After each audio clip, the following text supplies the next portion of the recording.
G'day YouTube, how the heck we doing? It is Foul Play here, back for another Modern League. So we've made a couple of changes to the list since last time.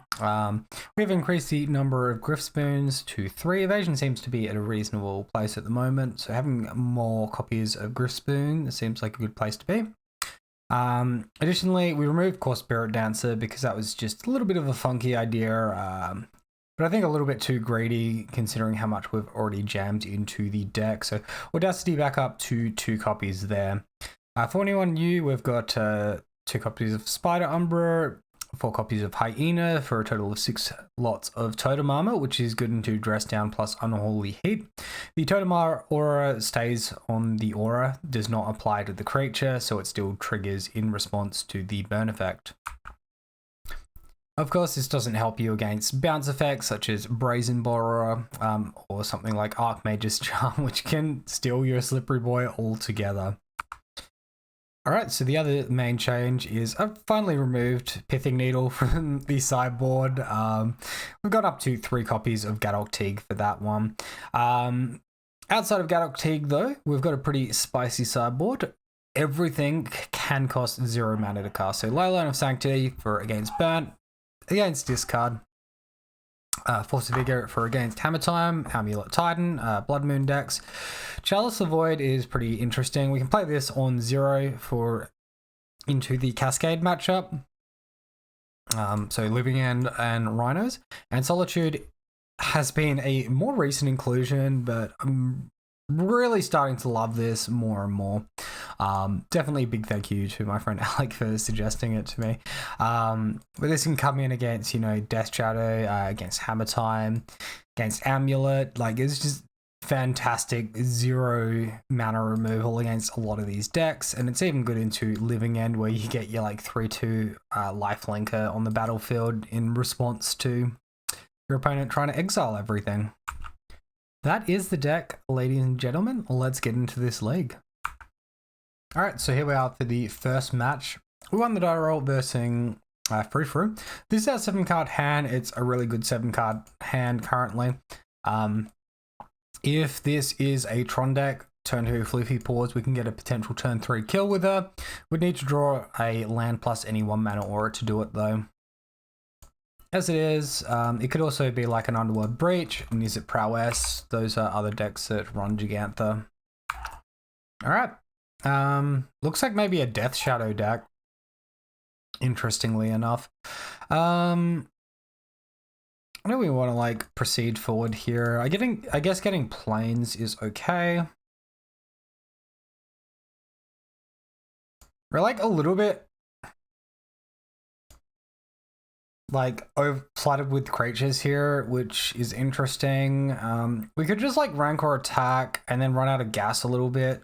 I think the best line is play a blocker for Ragavan. Looks to block this guy out. The problem with playing out Rancor and hitting them all the way down to 13 is it's just good for them to just jam a Death Shadow afterwards. And we haven't got any follow-up evasion or anything in hand to help us get the victory. So I'm happy to just reduce damage for a turn, get rid of Ragavan, get a good foothold on the match. Opponent plays Dragon's Rage Channeler now. Alright, and there is Thoughtseize, opponent with this fail trigger. And keeping that card on the top of their library. So no doubtably, Rancor goes to the bin. Yeah, that's a pretty straightforward one. Because that's the downside to not playing it. I think they top decked this. I don't think they would have sequenced it the other way. So we find Ethereal Armor now.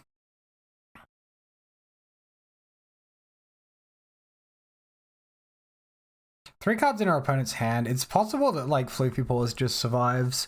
Bad to removal plus discard.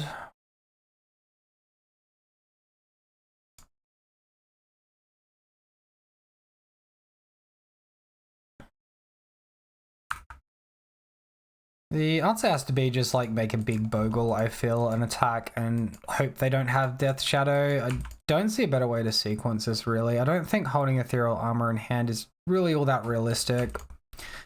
Let's attack in. Oh, opponent shocked in the Watery Grave, so they're actually on Grixis here. Legistrator, okay. No Death Shadow? It's only the best thing ever for us. Don't mind that. Alright, we'll go ahead and attack now. Opponent forced into the chump block. Alright, so there's that one. It's likely we play out like Floofy Paws, it just dies to a burn effect or a fatal push. Just hold it in hand for now. Alright, opponent plays Expressive Iteration. We see Thoughtseize off the iteration. I mean, there's not like a huge amount we can do about that. I think we're dying to removal spell anyway. This is costing them 2 life, so now we can kill them with Dried Arbor. Unless they hit like land removal spell. Well, it's a fetch line, so it's at least going to cost them 1 life. Alright, well, this is fine. Numbers ended up working out perfectly in the end. I mean, just to be like ultra certain. Alright, opponent concedes. Alright, so here is a more recent list for the Grixis Death Shadow decks. You can see the interaction there of Lightning Bolt, Unholy Heat. Also Dress Down to act as removal as well. Terminate. plenty of like creature removal. Drown in the Lock. Sorry, I said Dress Down. Drown in the Lock is an annoying one because it can counter our stuff. We also don't have any graveyard hate to keep our own graveyard at bay, such as Rest in Peace. From sideboard, we can see interaction via Engineered Explosives, Spell Pierce, Dress Down, bunch of annoying stuff. Reminder as well, guys, if you do enjoy the video, please consider subscribing. So we definitely want Leyline of Sanctity in this matchup, particularly on the draw, to protect our hand. Solitude is fantastic into Shadow because you can just go ahead and remove their creature for 0 mana. I think Audacity is our weakest aura. We definitely want our evasion in Griffspoon, in Spirit Mantle. I think Sentinel's Eyes is still good. Maybe I can trim like 1 Sentinel's Eyes, keep 1 of these in. The problem is I can like Dress Down, Unholy Heat this guy, and if we don't have Totem Armor up, we could be in a bit of trouble there, so we might need to rebuild. Think something like this. Alright, let's get into it. And opponent is keeping 7 and Leyline, but not much else. Sounds looking a lot better. We'll keep this one. I think we're just supposed to bottom the Floofy Paws here, keep everything else. Watch us get like completely land flooded now and cry horribly. And a turn 1 monkey from the opponent. Well, that's not mana, but it's about as useless as mana at this point. It's alright, it's good solitude fodder for later on. Alright, opponent's going to get attack in. We can't block at all, so we'll just go ahead and take that one. Opponent finding Wooded Foothills. Well, thank you for taking away Wooded Foothills. That is not a card we wanted to see. Legistrator, is there like a Mishra's Bubble now for the Connive? No, there is not. Well, that's a garbage draw, isn't it? If I ever have seen one. All right, well, let's go ahead. And, well, we can't actually attack with our creature, so this is pretty woeful right now. With our Rancor down on the table, in the event of Engineered Explosives, we get it back. In the event of Drown in the Lock, we can resolve Griffspoon from our graveyard. So at the moment, not looking too great, really. Alright, opponent attacking in like this. This also disguises the fact we have evasion. Could be handy for us. Opponent finds Temple Garden. Wow. The top of our library is not exciting at all. And opponent puts Gigantha into hand. Holding up some treasure tokens over there. Ethereal Armor, fantastic draw. Can't play around Drown in the Lock. We will try to get them to use it on our Griffspoon here instead. The fact we sequenced our land before playing that might mean they're like trying to play around the... I guess they can't play around Daybreak Coroner at that point. Anyway, we'll look to jam this one out into Spell Pierce, give our opponent the Connive. We're just trying to resolve it though. All right, well, there's Spell Pierce. That sucks, man. Maybe we shouldn't have played that one. Maybe we should just played Ethereal Armor and left the Griffspoon back. I did expect a counter though. Well, I guess we saw a counter, just the only counter that we could play around. Alright, and here's our opponent attacking him with that dirty ass monkey. Wonder if they finally hit something here. Wow, another mana. Wow. He's hit 3 lands off of 3 hits with Ragavan. We've got very fortunate there. Well, there's the Shadow. That's not very fortunate.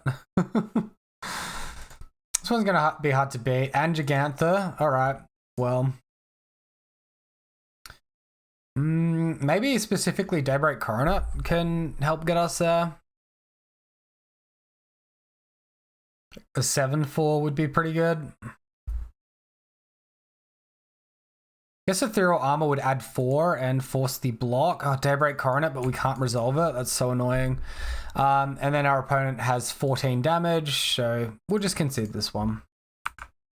Going into sideboarding, I think there's a possibility to remove Sentinel's Eyes. I think on the play, Sentinel's Eyes is probably better because turn 2 Sentinel's Eyes plus Ethereal Armor shuts off an opponent's Ragavan. So I might actually look to bring in all the copies like back in there in that spot. Just for Floofy Paws, I guess. I'd love the reload potential on her, but I think with the Solitudes, there's just not enough slots available. Alright, so our only creature with this hand is Dried Arbor. I think we can do better, and we're doubled up on Leyline. Alright, well, this hand is technically better. Vulnerable to discard, though. We'll bottom a land. We'll keep everything else happening, though. Alright, so opponent at 17, playing out Ragavan. We have a good defense for Ragavan, which is a little scout over off the side here. And if we can get to resolving Daybreak Coronet, that's going to be a pretty good place to be. Interestingly enough, they searched up Steam Vent, so it probably means Blood Crypt is already in hand. Also, maybe they're a bit land flooded in hand too, given the fact they're sequencing this land first. And opponent is serving in now, so let's go ahead and trade that one off. Now Misha's Bobble for our opponent. They do target us with the active. Watery Grave, so they do have the land drop in hand, shocking in that Watery Grave. Thoughtseize, that's a pretty good one, opponent. Good information too. They do take away Daybreak Coronet. I wonder if they left a 1 mana aura on top. No, luck, it's probably Leyline. Yeah, well, they let us like just double up on auras here and empty our hand. That's pretty reasonable.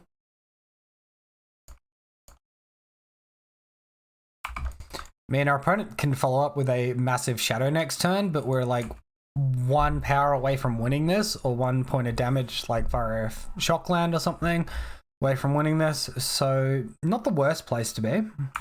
Opponent plays Snow Swamp, so access to potentially 2 shadows here. I guess they're probably holding up Drown in the Loch to stop the instant kill. Guess we just put them to 1. I don't see any reason not to. I mean, maybe we're supposed to go for the win with Rancor. I feel like I'm just playing Drown in the Loch though. I think I want to like double aura. Oh wait, our opponent's creature has flying. I don't know. I'm a complete idiot. I punted this hard. That's very silly from me. Okay, so we are like very screwed. I completely missed the fact that this thing had flying just then. So we're supposed to like wait an extra turn. Okay, I've just thrown the whole match here. I'm sorry guys, that was really bad. Oh god, they're holding up Drown Log now. We're screwed. Please god no.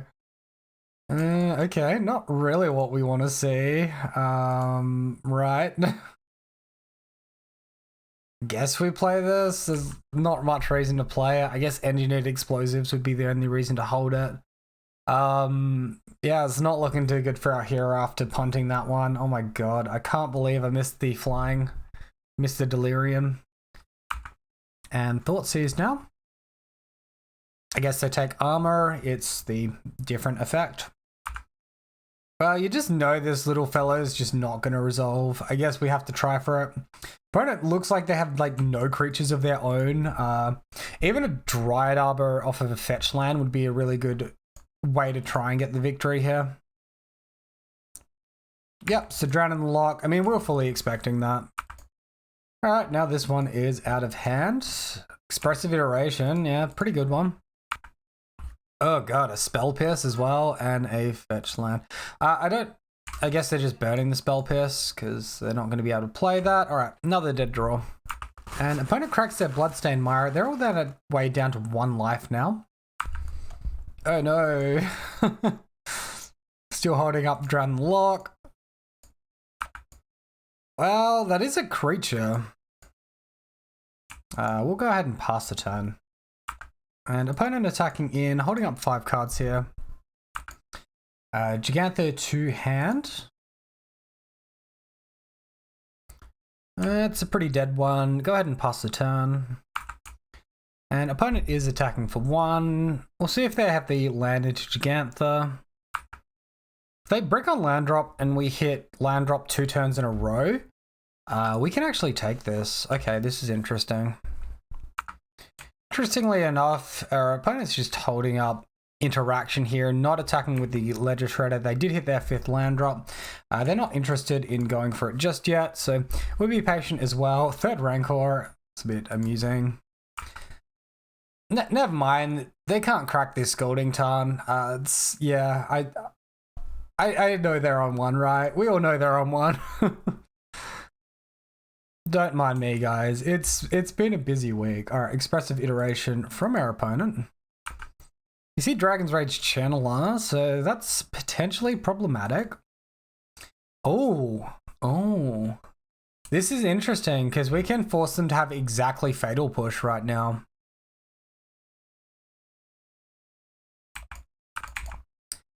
And the deck doesn't normally run Fatal Push.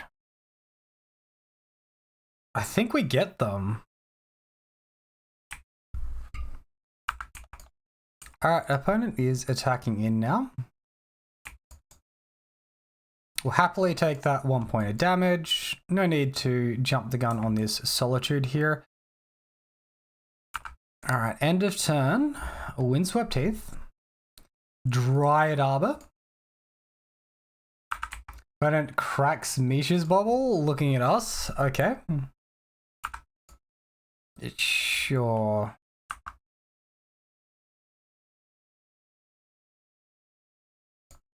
Hyena Umbra seems fine. So we just Rancor, Ethereal Armor, finish him off. Wow, they are running Fatal Push? No way, man. No way. Alright, I just looked at 3 lists and the 3rd list had 2 Fatal Push in it. So I guess that card is a card should be on our radar. At the same time though, I don't think we're in the position to play around it. Opponent finds their Death Shadow. Disgusting, man. Disgusting. This 12-power monster. Oh my, another Death Shadow. Well, we do have some good removal for these Death Shadows. The problem that is going to be is our opponent's going to go all the way up to 13 life, which I'm not a huge fan of. Okay. And they've still got like Drown in the Lock that they can be holding up right now. We're not forced to go for it this turn though. We'll take the damage from these guys. Not hugely what we want to see. Guess we'll go to our opponent's upkeep and try to do it. So before they potentially draw a Drown in the Lock, we'll go for our play.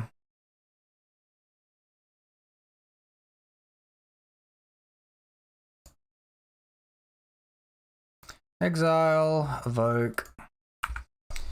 Opponent has Dress Down. You kidding me, man? So interestingly enough, we get to keep our guy. Oh, that's lame. I should have done this during my turn, and then I could have like triple Rancored on him. Oh well, we're all learning things now, right? Please learn from my mistakes. Somebody has to. These guys are even bigger now. Alright, so GG's to our opponent. We definitely misplayed. We probably had the win if we didn't throw away our Bogle to the Dragon's Rage Channeler. Again, I didn't realize I had Delirium. I missed the fact that it was a 3/3 flyer, so apologies for that. Hopefully you enjoyed the match anyway. If you did, you know what to do down below. Until next time, guys, have a wonderful day, and I'll see you next time.